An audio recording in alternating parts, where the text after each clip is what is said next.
자, 안녕하세요. 의도치는 않았지만, 정말 의도치는 않았지만, 이제 세 번째 파일을 만들고 있습니다. 아, 첫 번째 영상에서 사실 짚을 부분은 다 짚기는 했어요. 근데 다만 그 강의 그러니까 내용 자체가 부족했다라는 생각이 있어서 두 번째 영상을 찍었는데, 그 영상에선 또 소리가 안 들어갔을 줄은 진짜 몰랐네요. 그래서 여러분들한테도 죄송하고 지금 그래서 세 번째 영상을 녹화하고 있습니다. 자, 일단 이 과목 자체 목표가 CCNA를 따는 걸 목표로 하고 있잖아요. 그래서 저 같은 경우도 이제 이번에 CCNA 과정에 대해서 시험 문제, 실제 출제되는 문제들을 좀 풀어보면서 이제 어떤 문제들이 나오는지 등등 이제 그런 부분을 이제 좀 정리를 하기도 하고 여러분들이 이런 분야는 알아두셔야 되겠다라는 부분도 있어서 제가 이제 그 부분을 중점으로 유튜브 영상을 만들려고 한 겁니다.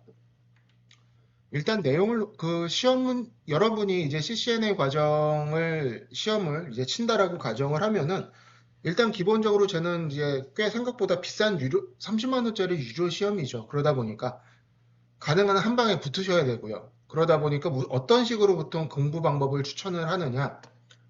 네트워크 기본 기능, 그러니까 기본 내용에 대해서는 일단 여기까지죠. 기본까지는 전부 공부를 하고, 한번 공부를 하시고, 그 다음에 이제 계속 문제를 풀어보면서 이제 이상한 부분이라던가 이제 세세한 부분들을 공부해 나가는 형태로 진행이 되게 됩니다.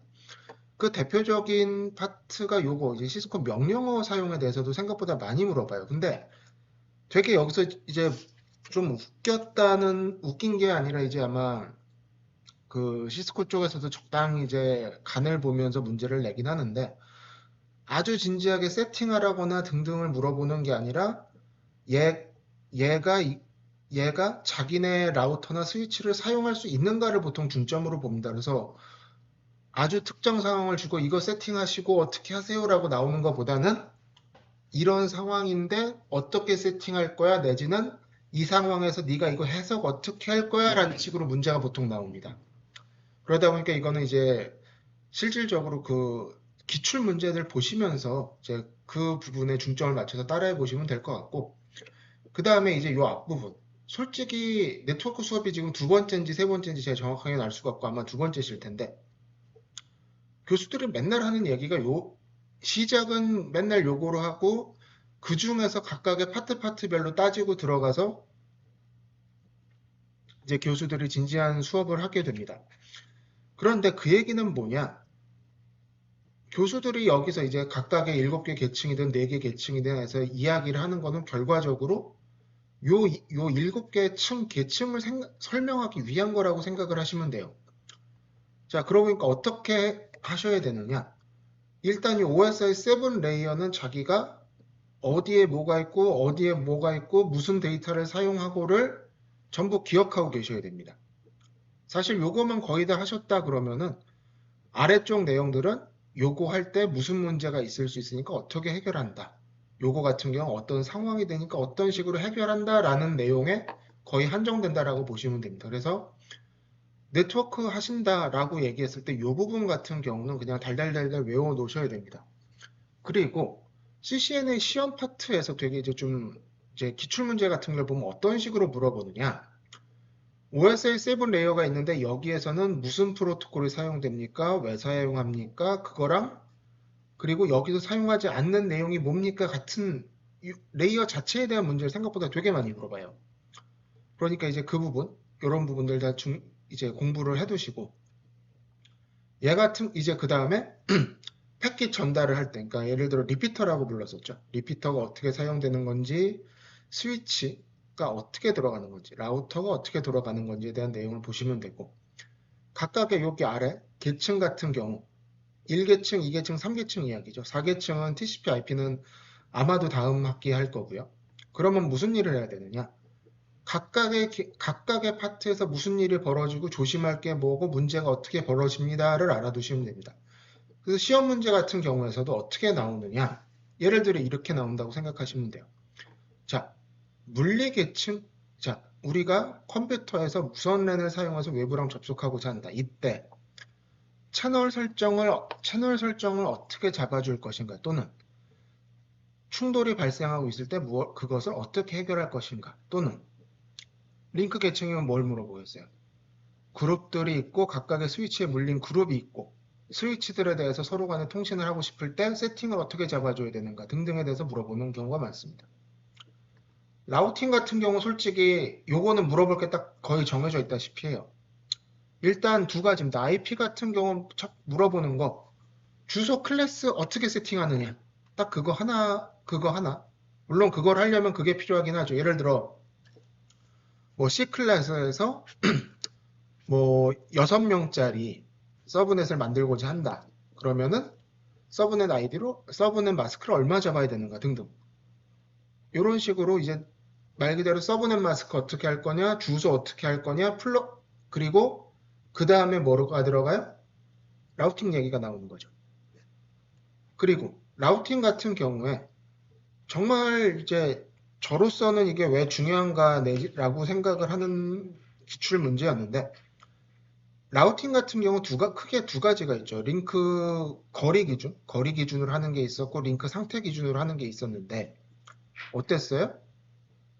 거리 기준 대표 주자 중에 하나가 RIP라는 놈이었죠. 그러면 무슨 일이 벌어지느냐? 시험 문제 실제로 뭐가 나왔냐면, RIP 버전 1과 버전 2의 차이를 설명하시오라고 나왔어요. 솔직히 저 같은 경우는, 아니, RIP 같은 경우에 버전 1을 사용하지 않고 버전 2를 사용한다, 뭐 원인이 몇 개 있다 정도는 알고 있었는데, 그게 실제로 시험 문제로까지 나올 수준의 중요성을 가지는지는 저는 모르겠습니다만, 약간 기출문제 중에서 좀 나오더라고요. 그리고 시스콤 명령 같은 경우는 예를 들어 세 가지 정도 일단 딱 나온다고 보시면 돼요. 거의 반드시 나오는 거 1번 라우터 설정하는 방법, 2번 스위치 설정하는 방법, 그 다음에 마지막으로 좀 웃긴 문제가 뭐냐, 상태 보는 명령어를 생각보다 많이 물어봅니다. 상태 보는 명령어, 예를 들어 라우팅 테이블 보고 싶으면 어떻게 봤어요 보통? show IP route brief 뭐 이렇게 봤을 겁니다. 그리고 그거 해석하는 거. 자, 예를 들어 show를 써가지고 무슨 특정 데이터를 저희가 받았어요. 예를 들어 뭐 인터페이스 데이터를 받았어요. 그러면 거기 앞쪽, 아니 인터페이스 데이터 쪽에 말고 라우팅 테이블을 저희가 봤습니다. show IP route brief 써가지고. 그런데 그 상황에서 그 필드, 이제 떨어지는 데이터를 보시면 맨 왼쪽에 C라고 명령어 이제 커맨드가 붙어 있는 애도 있고, 뭐 D라고 붙었다던가, O라고 붙었다던가, R이라고 붙었다던가 하는 첫 줄 명령어가 있습니다. 그거에 대해서 물어보는 물어보는 이제 문제가 생각보다 많았어요. 그래서 그런 부분 이제 각각 이번에 공부하시면서 좀 시간을 들여서 공부를 해주셨으면 좋겠습니다. 자, 네트워크 기본 파트부터, 그러니까 네트워크 전체 보고 아래쪽 레이어 계층부터 쭉 보고 각각의 거에서 참고할 내용들 한번 보도록 하겠습니다. 자, 일단 네트워크 기본인데 요거 그림 자체는 솔직히 이제 좀 약간 속칭이라고 할까요? 좀 약간 저렴한 언어를 써서 말을 했을 때 요 그림 같은 경우는 세세한 위치까지 달달달달 외워놓으셔야 됩니다. 왜 그러느냐? 그 현존하는 모든 네트워크는 일단 얘를 기본으로 해요. 현존하는 모든 네트워크는. 그러니까 현존하는 모든 네트워크에서 이거로 설명이 안 된다? 그 만든 사람이 천재거나 아니면 쓰레기를 만든 거든가 둘 중에 하나입니다. 그리고 그러다 보니까 어떻게 돼요? 얘는 일반적으로 그냥 모든 사람이 다 알고 있다라고 생각하면 되죠. 자, 일단 아래쪽에서부터 한번 보시죠. 여기가 피지컬 레이어, 피지컬이라고도 부르고, 이제 이쪽에서는 이제 TCP 계열에서 암묵적으로 무시하긴 하는데, 자, 얘 같은 경우 뭐냐? 저희 입장에서 그러니까 프로그래머 내지는 네트워크 관리자 입장에서 이거는 말 그대로 기계를 어느 거를 써서 상대방에게 데이터를 줄 거냐, 딱 요거로 생각하시면 됩니다. 자, 어떤 기계를 사용해서 상대방에게 준다라면 딱 두 가지죠. 유선이냐, 무선이냐. 딱 두 개입니다. 유선일 경우 어떤 특징이 있고 무선일 경우 어떤 특징이 있다라는 거 딱 기억해 두시면 되는 게 이 피지컬 파트다라고 보시면 되고요.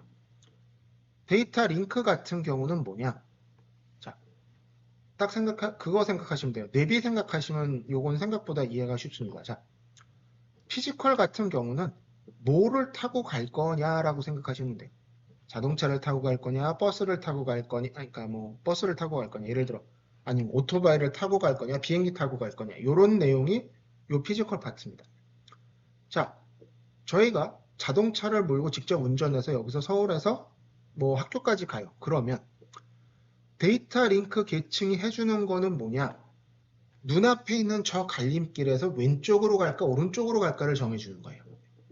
얘는 차로 갈 거냐, 오토바이로 갈 거냐를 정하는 게 피지컬이라면, 데이터 링크는 눈앞에 교차로가 두 개가 교차로가 있는데, 좌회전이냐, 직진이냐, 우회전이냐 알려주는 애가 얘입니다. 지금 당장 이 시점에서 네가 위치를 어디로 가야 되는데, 어디로 갈 거냐, 다음에 어디로 갈 거냐, 딱 그거만 계속 체크를 해준 애가 얘예요. 얘 같은 경우 뭐냐, 내비 찍으면 어떻게 돼요? 시작점 한 다음에 쭉 해서 여기 목적지까지 가죠. 소스에서 데스티네이션까지. 요거 전체 길 세팅해주는 애가 얘다라고 보시면 됩니다. 전체 길 세팅해주는 애. 그러면 이제 이해가 됐죠. 차를 가지고 갈 건데 최종 목적지까지 가는 건 얘한테 조언을 받을 거고, 그걸 가지고 지금 당장 눈앞에 어디로 갈까요? 어디로 갈까요를 판단해 주는 건 얘입니다. 자, 그래서 요약 이쪽에서 보시면 설명도 동일해요. 자, 데이터 링크, 자, 물리 계층은 무슨 짓을 해요? 피지컬 파트?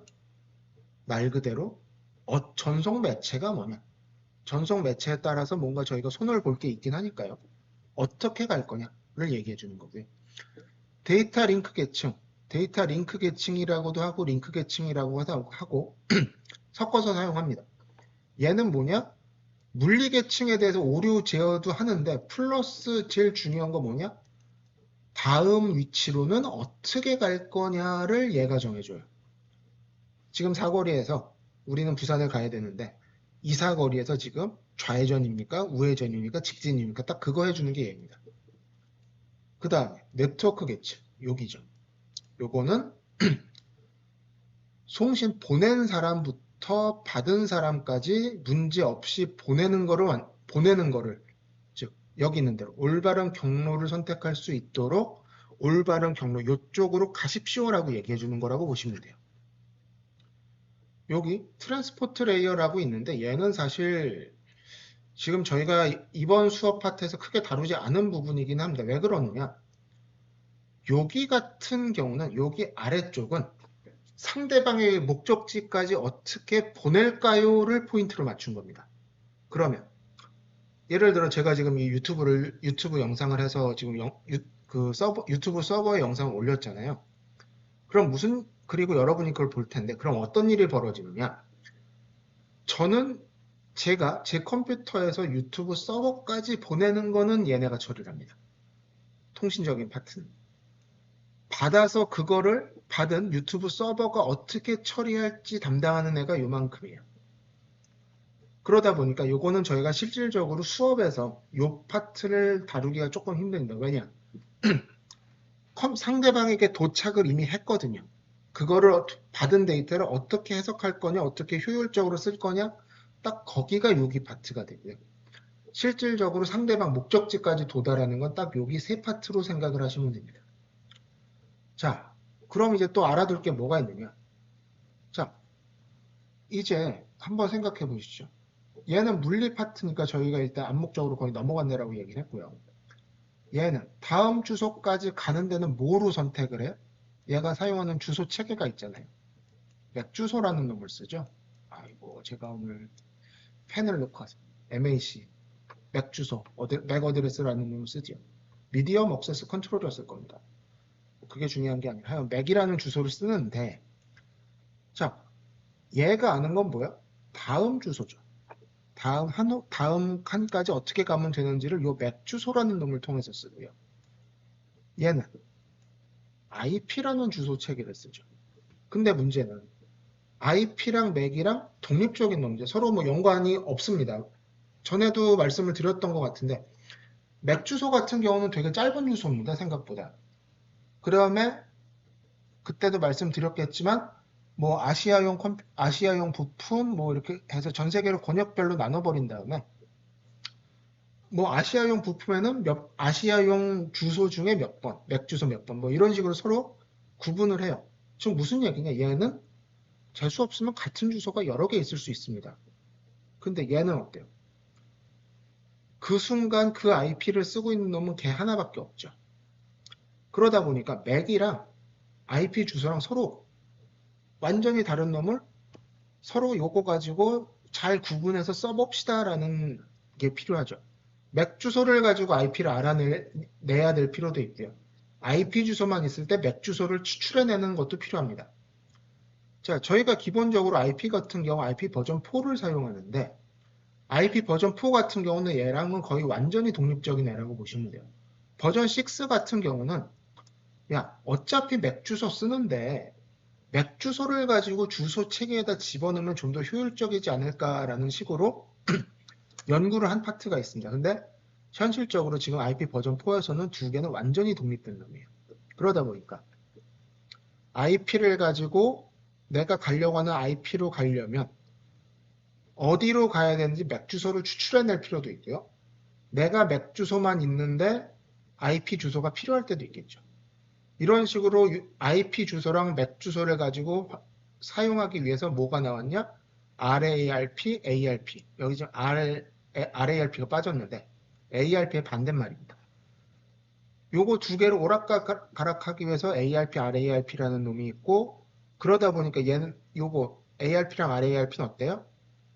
인터넷 네트워크 계층과 링크 계층을 주로 담당하는 놈이니까 아래쪽에 붙은 거고요. 그거 외에 IGMP는 그룹을 지어주는 거. 그 다음에 ICMP는 컨트롤용 메시지니까 어떤 식이 필요해요? 그룹을 지어주고 상대방에게 보다 효율적으로 보내기 위한 거기도 하고, 보다 효율적으로 관리를 위해서, 컨트롤하기 위해서도 필요하고, 그룹을 지어주기도 하기도 필요한데, 얘 같은 경우는 기본적으로 물리적으로 연결된 거 외에 위쪽에서 저희가 수작업으로 뭔가 통제를 한다거나 기타 여러 가지 작업이 들어가는 경우가 많기 때문에 위쪽에다 붙여놓는다. IP랑 TCP 또는 IP랑 UDP가 IGMP, ICMP를 가지고 통신하기 때문에 그림상 위쪽에 붙여놓은 거예요. 요거 잘못 그린 게 아니라 생각보다 고민을 많이 하고 그린 그림입니다. 자, 그 다음에 또 뭐가 있어요? 시험 문제 중에 생각보다 자주 나온 것 중에 하나. TCP랑 UDP랑 차이점이 뭐예요? 라고도 물어보고요. 차이점에 대해서도 물어보기도 하고 그 다음에 지금 여기 보시면 다양한 프로토콜들이 여기 있죠. 이거는 어느 거를 사용해서 프로토콜을 동작시킵니까? 라는 내용을 생각보다 많이 물어봐요. 그래서 요거 이제 TCP를 사용해서 사용하는 프로토콜들, UDP를 사용해서 하는 프로토콜들, 그 다음에 진짜 문제 이상하게 나오면 뭐까지 나오느냐? 자, 저희가 그때 그 얘기 했었죠. 자, 얘는 맥 주소 쓰고요. 얘는 못 쓰면 IP 주소 쓰고요. IP 같은 경우에 무슨 프로토콜 주소를 하나 더 가지고 있죠. 나중에 IP 헤더 파트 보면. 그게 뭐였냐면 TCP로 보내줄까, UDP로 보내줄까 하는 프로토콜 넘버를 기재를 합니다. 뭐 가장 대표적으로 유명한 게 80이죠. 인터넷 프로토콜일 경우 80이나 8080. 근데 뭐도 물어보는 경우가 있느냐? 자, 위쪽으로 올라가는데 25번이라든가 26번으로 올랐다. 이거 무슨 프로토콜한테 전달해 주는 것인가? 라는 식으로 문제 종종 나와요. 그거 같은 경우 한번 좀 공부를 해봐 두셨으면 좋겠습니다. 그래서 레이어별 프로토콜 정보 플러스 TCP랑 UDP가 지원하는 프로토콜들 플러스 뭐까지 한다? IP에서 위로 올려보낼 때 프로토콜 넘버를 하는데 그거에 대해서 유명한 애들이 몇 개가 있어요. 책에도 몇 개 있을 겁니다. 그것까지는 기억을 해 두셔야 됩니다. 제가 이거는 단순함기 문제라고 생각을 해서 문제는 내지는 않을 건데 IP 파트에서 위로 올라갈 때, 뭐 TCP랑 UDP는 사실 흔하니까 넘어간다고 쳐도 그거 외에 드문 애들이 있잖아요. 그런 거 같은 경우도 책에 나온 것까지는 기억을 해 두시기 바랍니다. 자, 패킷 전달 스위치 스위치 라우터에 대해서 간단하게 설명을 하는 겁니다. 일단 리피터인데 리피터가 뭔 짓을 하는 애냐? 그때 전에 수업 시간 중에도 말씀드렸던 것 같은데 저희가 일반적으로 사용하는 랜 케이블 같은 경우에 600m였나 200m를 넘어가면 데이터 보장을 안 해줘요. 왜 그러느냐? 자, 저희가 일단 저희가 기계가 데이터를 생성할 땐 이런 식으로 생성을 합니다. 90도 각도로 칼같이 맞춰서 탁탁탁 생성을 해줘요. 여기가 0이고 여기가 1인 거죠. 여기가 0이고. 근데 이게 저는 선을 따라서 쭉 가다 보면 무슨 일이 벌어지느냐? 이렇게 바뀝니다. 이렇게 동글동글해져요, 얘가. 세상 풍파에 찌들어가죠. 여기가 0이고 여기가 1이고 여기가 0인 건 맞는데 애가 이렇게 문질문질해집니다. 그러다가 나중에는 이렇게 돼버리는 거죠. 이렇게. 그러면은 컴퓨터 입장에서 무슨 일이 되느냐? 어디서부터 1인가에 대해서 문제가 생깁니다. 얘 같은 경우 여기서부터 칼같이 딱 1이죠. 근데 얘는 여기서부터 1로 봐야 되는지 여기서부터 1인지 여기서부터 1인지를 알 수가 없어져요. 그래서 무슨 짓을 하는 리피터가 이렇게 두리뭉실하게 들어온 신호를 자기가 해석을 해서 이렇게 다시 칼같이 맞춰준다. 딱. 걔가 리피터 하는 거예요. 그래서 쓸모가 근데 얘 같은 경우 사실 저희가 손을 댈 필요는 없죠. 왜냐하면 이렇게 두리뭉실하게 된 애를 이렇게 칼같이 각을 세워주는 건 저희가 물리적으로 뭔가 명령어를 쳐주는 게 아니라 리피터가 그냥 자기가 알아서 해주는 겁니다. 칩셋에다가 아예 그런 프로그래밍을 기능을 집어 넣어가지고 넣는 것 뿐이에요. 자, 그러니까 이건 저희가 거의 손을 댈 게 아니고 뭐다라는 것만 알아두시면 되고요. 다음. 스위치는 뭐였냐면은 기본적으로 요거 기억해 두셔야 돼요. 맥 주소 기반이다. 그러다 보니 플러스 하나 더 있죠. 맥 주소 또는 특정 그룹 내지는 특정 포트 기반으로 그룹을 지어주죠. VLAN이라고 말하는 가상의 랜 그룹을 지어준다. 이게 어떤 의미냐? 자, 전에 저희가 이거 스위치 같은 경우 어떤 식으로 얘기를 했었냐면 라우터가 하나가 이렇게 있고요. 스위치가 이렇게 하나 있고 스위치가 있어요. 그 다음에 여기는 예를 들어 격리팀, 여기는 뭐 개발팀이라고 합시다. 그러면 라우터가 딱 받았을 때, 이건 격리팀이니까 이쪽으로 보내고, 개발팀이니까 이쪽으로 보내고 하면, 이쪽에서 이쪽의 정보를 본다든가, 이쪽에서 이쪽의 정보를 본다든가 하는 일이 없어지죠. 즉, 보안상의 이유도 좋고요. 보안상의 이유도 되고, 그 다음에 관리를 저렇게 해놓으면 저희가 편하기도 합니다. 어디 문제 생겼어요. 여기에 예를 들어 요 사람 문제 생겼어요 하면은 절대적으로 요 라인만 체크하면 되는 거죠. 그렇죠? 요쪽 라인은 여기 개발자들이 다 무사히 쓰고 있으면 이쪽 라인은 건드리지 않아도 되는 거잖아요. 근데 문제가 무슨 문제가 있느냐? 이제 라우터를 하나를 붙이고요. 사람이 계속 늘어났어요. 스위치가 있는데 사람이 계속 충원이 되다 보니까 이렇게 양쪽 그룹에 속하는 사람이 좀 생겼습니다. 물리적으로. 그러니까 전선이 이렇게 이어진 거예요. 어떤 사람은 여기, 어떤 사람은 여기, 또 이 사람 같은 경우에 양쪽 관리자다 보니까 이렇게 회선을 받아주고 있어요. 자, 그럼 무슨 문제가 생기냐? 회선이 연결됐기 때문에 여기에 있는 사람이 받아야 될 데이터를 볼 수가 있는 가능성이 생깁니다. 그러다 보니까 물리적으로는 띄워놓을 수가 없지만 물리가 아니라 가상이라도 그룹을 나누자 라고 생각한 거죠. 그래서 VLAN이 나타나기 시작했고 얘는 일반적으로 뭐를 한다? 1번 포트에 따라서 VLAN을 잡아줄 수도 있고요. 또 특정 맥 주소 기반으로 VLAN을 잡아줄 수 있죠. 요거 같은 경우 포트로 잡으면 어떻게 되겠어요? 포트로 잡았으면 그 포트로 이어진 애들은 다 무슨 그룹이다 라고 이야기를 하면 돼요. 맥 주소는 저희가 일일이 세팅을 잡아줘야 되는 형태가 되겠죠.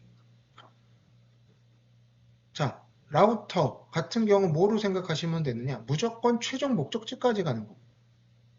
그러다 보니까 그리고 얘는 뭐를 해요? 최종 목적지 현재 한 명만 쓰고 있을 IP 주소를 가지고 따지고요. 그러다 보니까 두 개에서는 무슨 짓을 해줘야 되느냐? 라우터에서는 어디로 보내세요라는 식으로 목적지를 주고요. 얘는 어디로 가래네? IP 어디로 가래네?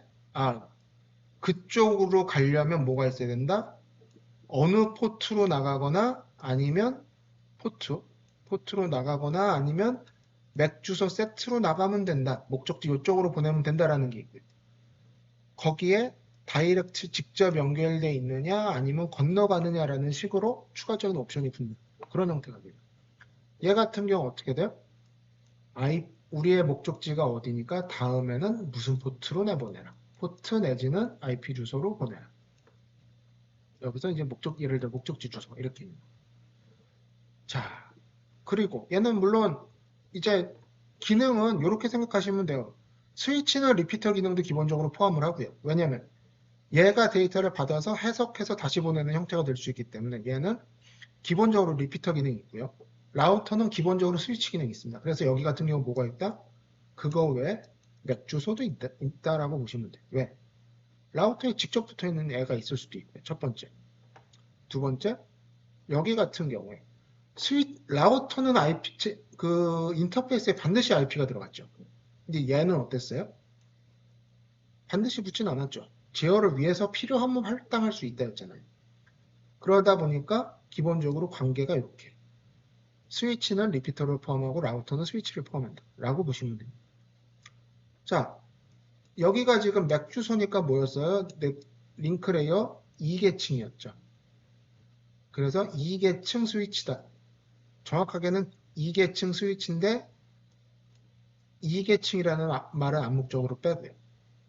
라우터 역할을 일부 대체하는 놈이 있다. 그럼 L3 스위치다라고 따로 명칭을 붙입니다. 그래서 요 부분 각각의 역할 플러스 무슨 주소 사용하는지까지 꼭 기억을 해두세요.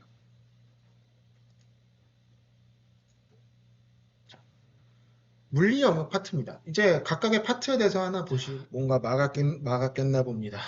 열심히 떠들고 있었더니 여기서부터 또 끊긴 걸 발견했어요. 자, 물리 영역 파트입니다. 물리 영역은 사실 저희가 앞에서도 말씀드렸지만 이제 어느 케이블을 쓸 거냐 같은 부분에 대해서는 약간 공부를 해주셔야 되긴 합니다. 근데 그거 외에 사실 중요한 거는 이 파트예요. 유선의 파트에 대해서 충돌을 어떻게 감지하느냐, 무선에서 충돌을 어떻게 회피하느냐, 요게 거의 매번 물어보는 내용입니다. 왜 그러느냐면 물리 영역에서 물어볼 문제는 사실 두 개입니다. 1번 케이블 뭐 쓸 거냐, 그쵸? 2번 유선에서 무슨 문제 발생했을 때 무선에서 무슨 문제를 어떻게 회피할 거냐, 딱 그겁니다. 그리고 그거의 키가 되는 게 여기서 말하는 CSMA, CD, 그 다음에 CA죠. 유선 같은 경우 무슨 짓을 합니까? 라고 이야기를 하면은 회선이 이렇게 하나 있고 컴퓨터들이 이렇게 물려 있을 때 컴퓨터가 자기가 데이터를 보내기 전에 어떻게 하냐면 여기를 체크를 합니다. 누가 혹시 주변에 쓰고 있나 체크한 다음에 안 쓰고 있으면 자기가 이렇게 데이터를 훅 하고 보내는 거죠. 근데 재수가 없이 무슨 일이 벌어질 수가 있냐? 얘랑 동시에 아래쪽 회선을 체크를 했어요. 그런데 사람이 없습니다. 그런 상태에서 둘이 데이터를 훅 하고 보냈어요. 동시에.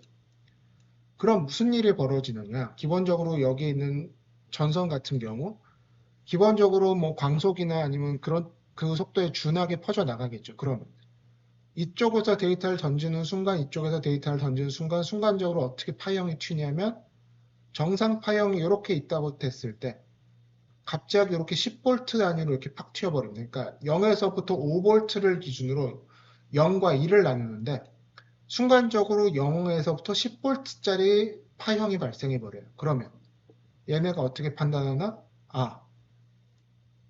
큰 파형이 이렇게 들어왔다는 얘기는 누가 나랑 동시에 쓰고 있다라고 얘기하는 겁니다. 여기서 보시면 신호를 감지한다라고 했는데 이 부분입니다.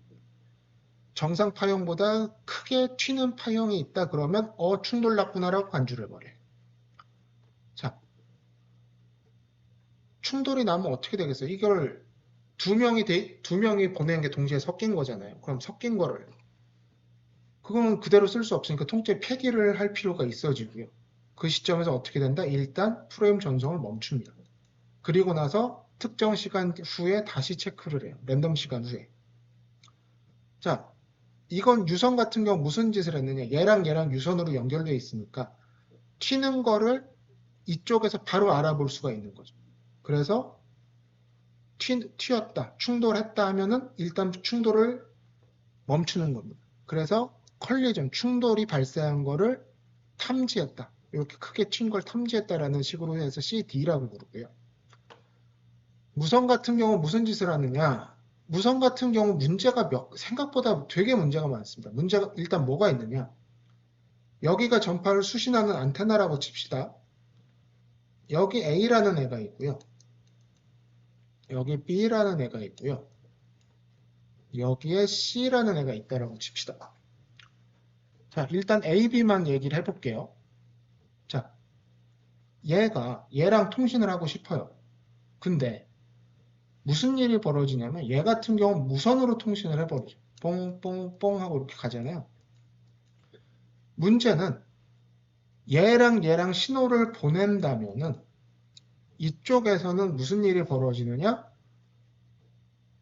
전파를 얘네 입장에서 얘네 둘 입장에서 지금 충돌이 발생하고 있다라는 걸 얘랑 얘는 알기가 힘들어요. 얘 입장에서는 알죠. 예를 들어 2.4GHz에서 얘가 30번 채널로 보내고 있고 얘가 30번 채널로 보내고 있어요. 얘랑 동시에 보내는 상황에서 어떻게 되느냐? 자기네들은 정상적으로 그냥 보내고 있습니다. 근데 얘 입장에서 보면 충돌이 나죠. 그렇다고 얘네한테 다시 알려주거나 하면은 이제 업무가 많아지니까 어떤 식으로 처리하느냐? 일단 적당히 대기를 탑니다. 대기를 타면서 주변 눈치를 쓱 봐요. 그리고 특정 헤르츠에 특정 채널이 비어 있는 것 같다라고 생각되면 그 채널 딱 사용하려고 자기는 마음을 먹고 일정 시간 기다립니다. 여기 나온 일정 시간인데 랜덤 값으로 0초에서부터 1초까지 기다려요. 대기 타요. 그리고 그 시점에서도 사용하지 않았으면 보내고요. 그 시점에서 이 시간이 끝나는 시점에서 다시 한번 탐지를 해서 누가 쓰고 있으면 다시 기다립니다. 자, 이게 일단 이렇게 같은 방법에 있는 문제. 두 번째 문제. 정말 이제 웃긴 문제 중에 하나가 자, A랑 C랑 B랑 C랑 있어요. 얘도 2.4기가에 30번 채널을 쓰고 있습니다. 얘랑 이렇게 보내요. 그리고 최대 통신 범위가 아슬아슬하게 걸쳐져 있다고 칩시다. 그럼 C가 보낸 거를 얘가 알아들을 수가 없죠. 얘는 여기까지밖에 전파가 안 가요. C의 전파는. B의 전파는 여기까지밖에 안 가고. 그러면 B가 통신을 보내고 C가 동시에 통신을 보내도 상황상 어때요? 들어봐도 충돌은 발생 안 했고요. 일정 시간까지 기다려 봤는데도 역시나 통신 채널이 빈 거로 뜹니다.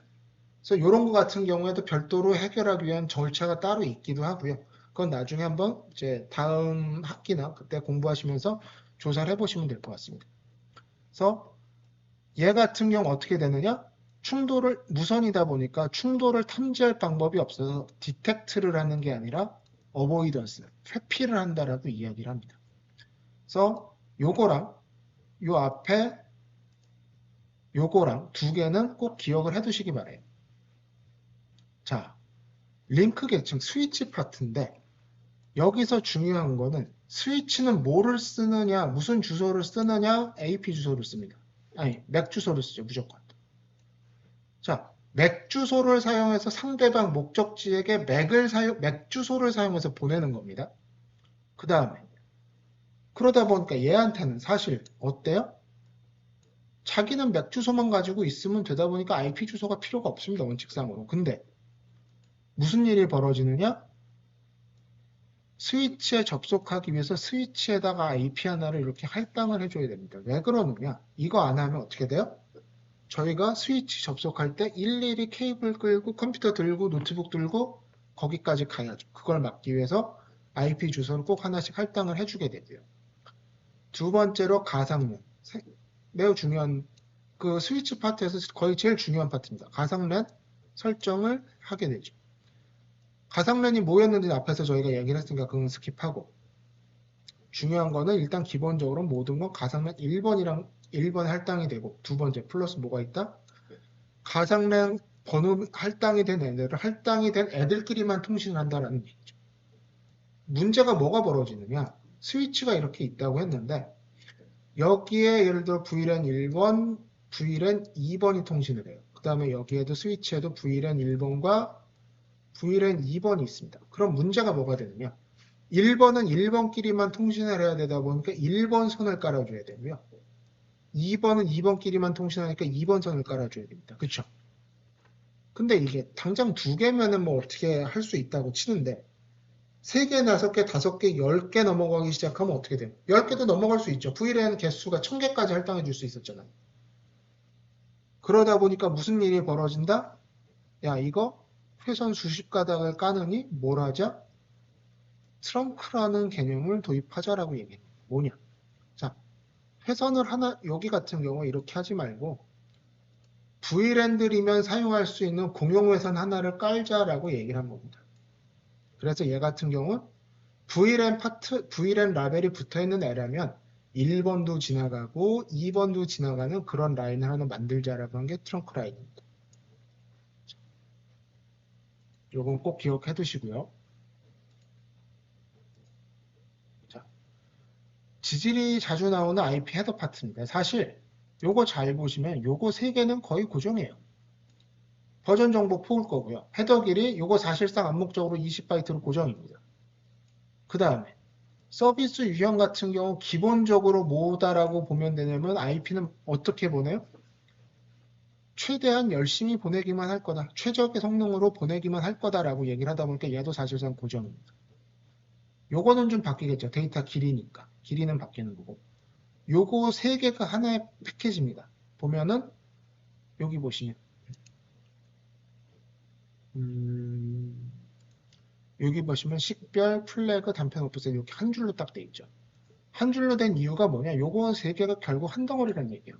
자, 저희가 예를 들어 이렇게 생각해 보시죠. 특정 그래요. 좀 표현이 그렇긴 한데 인터넷에서 다운받은 만화 파일 30개를 상대방한테 보내주려고 해요. 친구가 좀 보내달라. 그러면 30개를 이렇게 쭉 보낼 때 요거 식별은 뭐냐? 그림 30개 중에 얘가 몇 번이냐? 1번 그림이냐? 2번 그림이냐? 3번 그림이냐를 나타내는 게 요 식별입니다. 플래그 값은 뭐냐면 자, 요새 그림 파일 같은 거 보면 기본적으로 메가 단위 돼 있죠. 좀 사이즈 크다 싶으면 메가죠. 근데 문제는 요 IP 패킷 하나는 1메가를 보내기가 힘들어요. 그래서 어떻게 하느냐? 이렇게 토막을 칩니다. 1메가면 이렇게 몇 토막을 쳐요. 그런 시점에서 얘는 뭐냐? 요거 쪼개진 패킷입니다. 아니면 요거 쪼개진 건데 마지막 패킷입니다. 아니면 요거 안 쪼개진 패킷입니다. 요거 3개를 딱 구분해 주는 겁니다. 자, 쪼개지는 거 표시하는 거 2개, 안 쪼개지는 거 표시하는 거 하나. 그런 다음에 여기서 무슨 짓을 하느냐? 얘가 생각보다 중요한 놈이에요. 뭐냐? 1메가짜리 이렇게 토막을 쳐놨잖아요. 그러면 얘 1번, 2번, 3번, 4번, 5번 이런 식으로 저희가 순서를 잡아놨겠죠. 이거 순서 바뀌면 안 될 거 아니에요. 그래서 어떻게 하느냐? 여기 오프셋이 요거 번호입니다. 1번 파일, 1번 파일의 몇 번 파트다. 1번 파일의 1번 파트냐, 2번 파트냐, 3번 파트냐. 자, 그러면 요거는 어떻게 했어요? 플래그에서 얘는 쪼개진 파일이죠. 쪼개진 태그 붙여주고 얘도 쪼개진 거니까 쪼개진 태그 붙여주고 쭉 붙여주고 얘는 뭐다? 쪼개진 거고 내가 마지막이다라고 했으니까 어떻게 돼요? 쪼개짐이랑 마지막 파트 2개 다 여기다 붙여주는 거죠. 그래서 순서 맞춰주고 요거 어떤 파일인지 체크해주고 하는 그런 형태로 보시면 됩니다. 라이프타임 같은 경우는 그거죠. 이제 요거 3개가 제일 중요했고 라이프타임은 뭐였어요? 재수가 없으면 라우터끼리 무슨 일이 벌어지느냐? 이렇게 세로간에 뺑뺑이를 돌려버리는 상황이 벌어집니다. 뺑글뺑글 돌아요. 데이터가 하나나 2개 정도면 어떻게든 커버를 칠 수 있는데 문제가 뭐냐? 저게 데이터가 예를 들어 동영상 데이터가 저렇게 뺑글뺑글 돌기 시작하면 어떻게 되겠어요? 네트워크가 난리가 나겠죠. 저거 다 유료 서비스인데. 그래서 무슨 짓을 하느냐?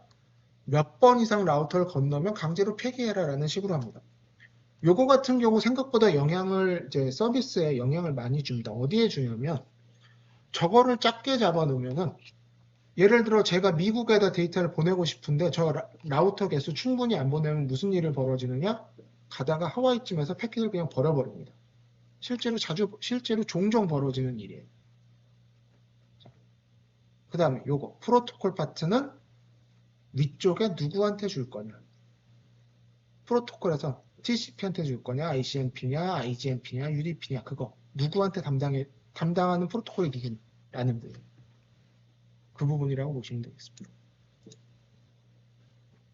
자, 그럼 통신 쪽, IP 쪽 이야기를 계속 이어서 해서 IP 기반 통신이 지금 현실적으로 가장 일반적이죠.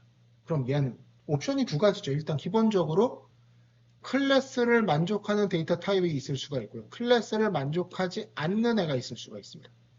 지금 같은 경우 암묵적으로 클래스를 사용하지 않는 경우가 생각보다 많아요.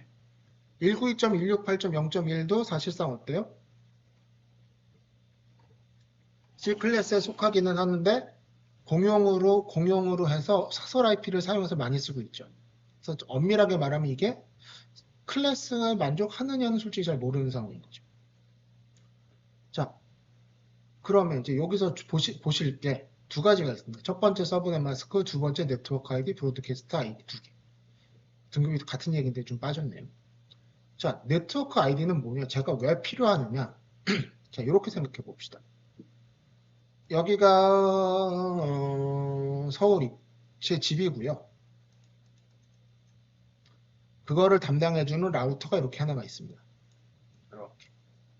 그 다음에 저희 대한민국을 대표하는 라우터가 하나가 있어요. 그 다음에 여기에서 USA를 대표하는 미국 라우터가 하나가 있고요. 여기에 무슨 라우터가 하나가 있고 여기에 속한 누군가에 제가 속한 통신을 하고자 하는 누군가가 이렇게 딱 있습니다. 자, 그러면 일단 이 사람의 IP는 안다라고 가정을 하고요. 제가 라우터한테 보내겠죠. 저 어쩌고 어쩌고 한 사람한테 통신을 하고 싶어요 라고 얘기를 합니다. 근데 잘 생각해 보세요. 얘나 이 사람의 IP를 얘네가 정보를 들고 있을까요? 정확한 주소를 들고 있을 수가 없죠. 그래서 어떤 식으로 하느냐?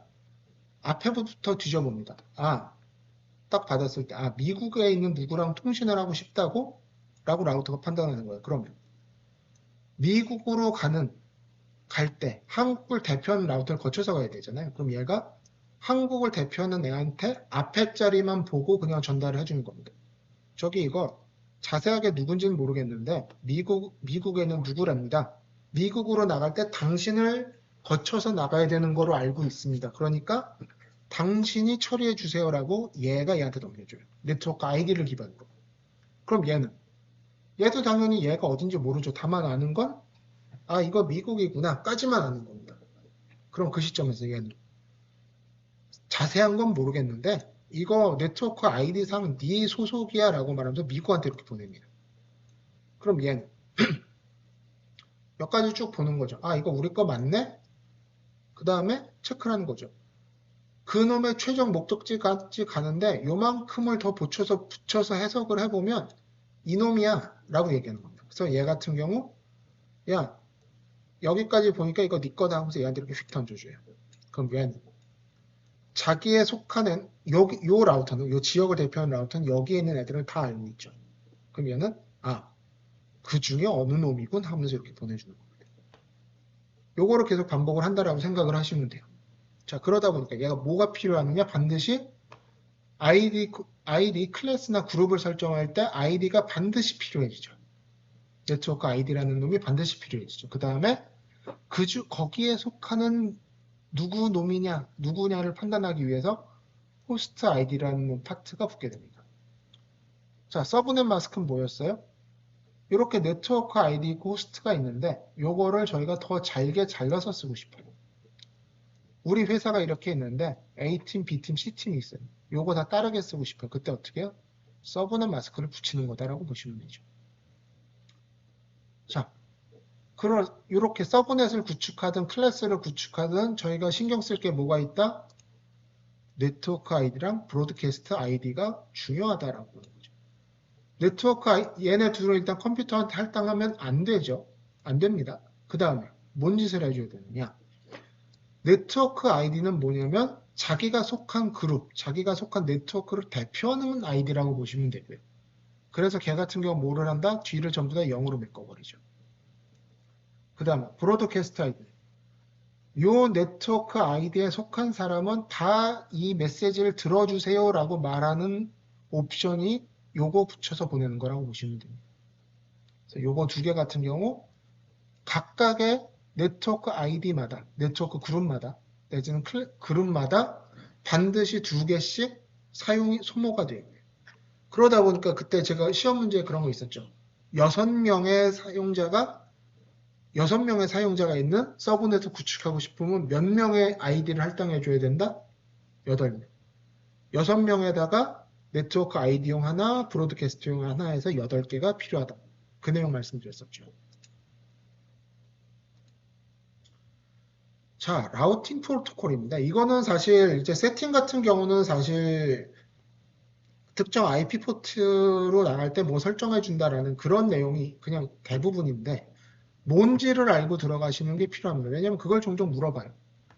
요거 두 개 같은 경우는 자주 물어봅니다. 아주 단골이에요. 자, 라우팅 프로토콜은 뭐냐?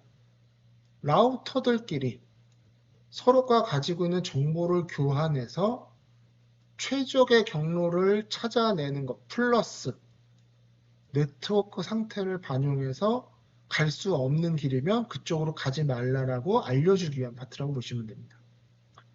자, 그럼 정적 파트가 있고 동적 파트가 있는데 두 개가 뭐가 다르냐? 정적 파트는 저희가 일반적으로 그냥 손으로 쳐서 다 집어넣어 준 겁니다. 소규모 네트워크나 예를 들어 특정 세팅이 필요한 곳에서는 정적을 쓰겠죠. 근데 덩치가 커지고 회사가 되고 등등 하면 어떻게 돼요? 저희가 그런 것까지 할 수는 없죠. 그래서 어떻게 되느냐? 기본적으로 컴퓨터가 프로토콜이 알아서 하도록 세팅을 잡아주고 알아서 하도록 알고리즘한테 이야기를 해놓는 겁니다. 자, 이거 네가 알아서 처리하기 시작해. 자, 대표적인 게 어떻게 분류를 하느냐? 동적 라우팅이 그래서 어떻게 분류하느냐? 얼마나 먼 놈인가만 가지고 체크합시다. 어차피 네트워크 회선은 다 그놈입니다. 라고 말하는 게 있고. 아닙니다. 기가망도 있고요. 전화선도 있고요. 그거 상태 따져야 됩니다. 라고 말하는 놈이 있습니다. 초기에는 당연히 이게 개발됐어요. 그 다음에 얘가 나옵니다. 왜 그러느냐? 초기에는 어땠어요? 그냥 다 어차피 전화선을 썼습니다. 그러니까 가까이 가면은 그게 최적일 거다라고 그냥 생각을 한 거예요. 그러다가 광 케이블 나오고 뭐 기가비트 막 나오고 하다 보니까 어떤 식이 벌어져요? 야, 이거 라인별 성능 체크를 좀 반영해야겠는데? 라는 겁니다. 그래서 얘가 거리 벡터, 디스턴스 벡터 같은 경우 무슨 짓을 하느냐? 무조건 조금만 건너가도 되는 놈이 최고다. 대표적인 게 RIP라고 보시면 됩니다.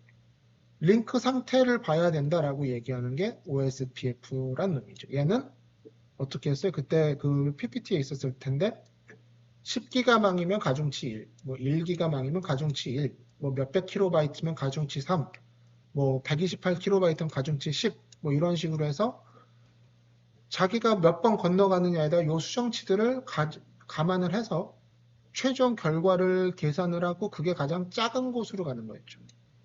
얘가 약간 9버전, 얘가 10버전이다라고 생각을 하시면 됩니다. 근데 이제 시험 문제에서 뭐가 자주 나오느냐? 생각보다 요게 많이 나와요. 좀, 요 부분. RIP 버전 2와 버전 1과 버전 2의 차이가 뭐냐? 1번. RIP 버전 1은 기본적으로 클래스 기반이다. 그 얘기는 뭐다? 클래스 리스한, 즉, 클래스에 기반하지 않은 IP는 얘는 라우팅할 방법이 없습니다. 1번. 두 번째. 얘는 기본적으로 자기가 가지고 있는 라우팅 정보를 남들한테 줄 때 주변 사람들 내 목소리 좀 들어보소 하고 전체한테 다 뿌립니다. 여기에는 라우터인데 여기에 라우터가 있으면 전체에 다 뿌려요. 그럼 무슨 일이 벌어지냐? 이 짓을 30초마다 한 번씩 합니다. 그럼 어떤 일이 벌어지느냐? 통신 잘하고 있다 제가 저거 한번 뿌릴 때마다 저희 쪽은 잠깐씩 멈추기도 해야 돼요. 그러면 생각보다 짜증이 많이 나겠죠, 사용자 입장에서. 그럼 버전 2는 어떻게 되느냐? 이렇게 전체 다한테 보내는 게 아니라 너 보낼 필요 없고 너 보낼 필요 없고 너 보낼 필요 없고 너도 없네?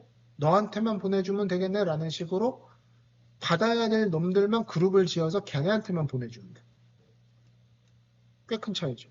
모두 다 받으시오. 받아야 될 놈이 너희들이니까 너희한테만 줄게. 큰 차이입니다.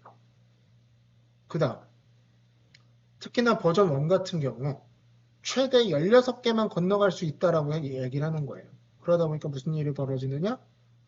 장거리 패킷은 못 보냅니다. 멀리는 못 가요. 그런 문제가 있어요. 그 다음에 또 중요한 것 중에 하나. 지금 자 RIP 버전 1으로 여기 있는 누군가가 저한테 데이터를 보냈어요. 근데 얘 입장에서 무슨 짓을 하느냐? 이 정보를 보낸 놈이 라우터가 맞기는 해라는 의문이 생깁니다. 그리고 얘는 그걸 해결을 못 해줘요. 왜냐하면 이게 무슨 일이 있을 수 있느냐? 자, 얘한테 야, 얘가 만약에 RP 버전 1의 원 네트워크를 망가뜨리고 싶어 하는 사람이에요. 그럼 주변 라우터한테 계속 보내는 거예요. 지금 네트워크 너무 바쁘니까 통신 잠깐 멈춰. 뭐 아예 이렇게 되지 않습니다만 그런 식으로 계속 보내면 어떻게 돼요? 라우터들 입장에서는 자꾸 지금 어디가 바쁘다고 얘기를 계속 하니까 바쁜가 보다라고 하는 거죠. 그놈이 누군지는 알 수 없지만 바쁘다고 나한테 보냈으니까. 근데 RIP 버전 2 같은 경우에서는 내가 라우터 맞습니다 등등에 대해서 간단한 인증 기능이 도입되어 있습니다. 그래서 이제 보안상 이슈가 좀 덜하죠. OSPF는 뭐였냐면 지난번 조금 전에 말씀드렸었죠. 특징이 하나가 더 있는 겁니다. 자, 1번 상대방 일반적으로 전체한테 다 보내는 게 아니라 라우팅 테이블 세팅이 필요한 라우터들한테만 줍니다. 1번 라우터라고 설정된 그룹한테만 데이터를 주는 거고요. 두 번째 RIP 버전 1이든 2든 무슨 짓을 하냐면 저희가 라우팅 테이블이 이만큼 있어요. 한 5메가 된다라고 칩시다. 5메가면 5메가를 다 줍니다. 주변에 주든 아니면 라우터한테 주든. OSPF는 무슨 짓을 하느냐? 자, 5메가만큼 이렇게 있는데 네트워크가 바뀌면서 주변 애들이 알아야 되는 정보가 요만큼만 알면 돼요. 예를 들어 1메가만큼만 알면 됩니다. 그럼 어떻게 얘네는 OSPF는 5메가를 보내는 게 아니라 1메가만 딱 보내는 거죠. 그러다 보니까 트래픽 양도 적고 그 다음에 30초만큼 보내는 것도 아니라 넉넉하게 시간들 두고 보냅니다. 이게 가능한 이유는 뭐다? 바뀐 부분만 보내주면 되니까. 안 바뀌었으면 살아있는지만 확인하면 되잖아요. 그런 식으로 처리를 해서 OSPF가 상당히 효율적인 파트다. 요거 같은 경우는 이제 라우터 결정을 어떻게 하느냐 이제 그런 내용이 있고요. 자, 시스코 명령어입니다. 사실 이거는 이제 거의 아실 거예요. 그러니까 시작하면 기본적으로 사용자 모드. 거기서 enable 치면 뭐로 들어가요? 관리자 모드. 관리자 모드에서 config 어쩌고 config t였죠. 그거 들어가는 설정 모드 들어가면 config t 모드. 이제 글로벌 config 모드. 이제 각각에서 이제 어떤 옵션 쓸 수 있는지 이제 좀 기억을 해두셨으면 좋겠고요. 시험 문제에서 자주 나왔던 인터페이스 이야기입니다. 라우터에서 뭐가 나오느냐? 인터페이스에 아이디 주고 할당하는 부분이 제일 많이 나옵니다. 그럼 이 경우 어떻게 한 거예요? FA01, 패스트 인터넷 01번에 인터페이스에 설정을 하겠다라고 들어간 거고요. 그 시점에서 여기 보통 뭐 들어가요? IP 주소 집어넣죠. IP 주소 주고 서브넷 마스크 주고 그 다음에 노 셧다운 하나 해주죠. 셧다운 컴퓨터 끄다잖아요. 그래서 노 셧다운 하면 뭐냐면 지금부터 그 인터페이스 쓸 거다라는 옵션 준다 라고 보시면 됩니다. 그 다음에 이 부분에서 생각보다 볼 게 있으신데 기본적으로 패스트 인터넷 그러니까 스위치나 라우터에서 일반적인 랜 카드 쓰면 뭐다? 기본적으로 그냥 랜 케이블로 사용을 합니다. 그쵸? 근데 뭐가 있느냐? 여기 보시면 이제 특정 인터페이스에 IP 주소 어떻게 주고 서브넷 어떻게 주고 주소 킨 거죠. 자, 근데 여기서 뭐가 있느냐? 라우터랑 이을 때가 있었죠. 그러면 그때 저희가 그 시스코 패킷트리에서 보면 빨간색 선으로 이렇게 번개 표시 치는 애 있었잖아요. 그거 얘기하는 거거든요. 그때는 기본적으로 시리얼 케이블하고 여기에 이렇게 라인 해주면 기본적으로 원래는 클럭 레이트 설정을 해줘야 됩니다. 전원 키고 나서 클럭 레이트 설정을 한 번은 해줘야 돼요. 그 다음에 무슨 짓을 하느냐. 자, 여기 라우터 있고 여기 라우터 있잖아요. 그 다음에 여기 다른 라우터가 있을 수도 있고요. 여기에 이렇게 컴퓨터가 연결되어 있을 수도 있죠. 그럼 어떻게 하느냐. 라우터랑 라우터를 이어줄 땐 DCE 케이블을 사용한다라고 보시면 되고요. 이쪽 같은 경우는 DTE 케이블을 사용한다라는 거, 케이블 이름을 좀 알아두셔야 됩니다. 솔직히 저는 이거를 왜 저렇게 하느냐라고까지는 그러는데, 그러니까 저것까지 왜 저렇게 따지면서 외워야 되느냐라고 생각을 하는데, 물리적인 파트에서 작업을 들어가실 때는 일부 필요하다고 보는 게 맞기는 합니다. 그래서 요거 케이블 파트 요거 두 개는 좀 기억을 해두시길 바라겠습니다.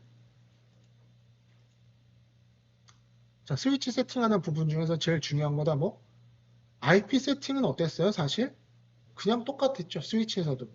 근데 얘 같은 경우 추가적으로 하는 게 하나 있었죠. VLAN 1번에다가 어떤 포트 집어넣어 주세요. 어떤 IP가 들어오면은 그거 VLAN 1번에다 할당해 주세요라는 거. 그 다음에 또 뭐 해줘야 돼요? 디폴트 게이트웨이 꼭 설정해 줘야 돼요. 잊지 마시고요. 그 다음에 솔직히 하나 더 필요하다 그러면 뭐가 있어요? 트렁크 라인 어떻게 설정하는지 꼭 좀 기억을 해둬 주시기 바랍니다. 다음, 인터페이스 정보 보는 방법입니다. 기본적으로 show 어쩌고 하는 거였죠. IP 주소에 대해서 일단 대강 보고 싶다, 라우터에서. 그럼 어떻게 해요? show IP int brief 하면 IP 관련돼서 기기들, 인터페이스에 대해서 간략하게 보여줘라고 얘기합니다. show 어쩌고 어쩌고로 기억하시면 되죠. 얘 같은 경우 어때요? first ethernet 0은 IP 주소 뭐 할당돼 있고 사용 어떻게 하고 있고 프로토콜이 어떻게 돌아가고 있다 라는 식으로 저희가 쭉 여기에 나온다라고 보시면 돼요. VLAN 같은 경우 어떻게 할당돼 있다라는 얘기지만 또 뭐가 있느냐, 이것도 좀 외워두셔야 되긴 합니다. 이게 뭐냐, IP 라우팅 테이블 좀 봅시다라고 얘기를 한 거예요. 그래서 대표적으로 보시면 C 알아두셔야 되고 R 알아두셔야 되고요. 그 다음에 그거 외에 가능하다면 여기에서 몇 가지가 더 있긴 합니다. 예를 들어 OSPF라든가 아니면 다이렉트리 커넥트라든가 이제 그런 식으로 여러 가지 몇 개가 좀 더 있어요. 그거 같은 경우 좀 더 알아주시기 바랍니다. 자, 기본적으로 C는 뭐다? 어느 인터페이스에 붙어 있다. 연결돼 있다라는 거. 그 다음 R 같은 경우 RIP 프로토콜을 사용해서 시리얼 0에 3에 1을 거쳐서 가면 된다. 203, 230, 8에 0에 24로 가려면 어디로 간다? 203, 203, 230, 1에 1로 가고 글리 가려면 시리얼 포트 0에 3에 1. 이런 식으로 나오는 이 부분 좀 기억을 해둬 주시기 바랍니다.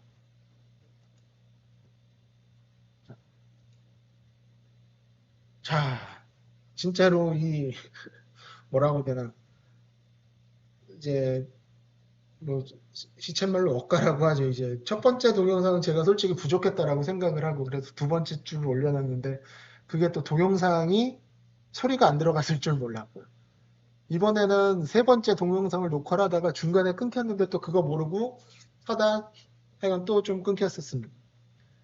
자, 화요일 날 뵙겠고요. 이때는 화요일 날에는 이제 가능하시면 이제 오늘 PPT에 나온 내용들 말씀드린 내용 중심으로 이제 질문을 내도록 할 거고요. 이제 그리고 아마 다음 학기에 이제 동일한 과목이 이제 컴퓨터 운영 관련한 그 파트로 지금 돼 있을 텐데 그때 같은 경우에서는 TCP 과목 설명 플러스 이제 문제 풀어보면서 문제에 대해서 좀 알아보는 시간을 가지도록 할 겁니다. 뭐 제가 맡겠는데. 자, 고생 많으셨고요. 시험 때 모두 이제 힘내시길 바랍니다. 예, 수고하셨습니다. 저는 이거 동영상 합쳐가지고 올려놓도록 하겠습니다. 수고하셨습니다.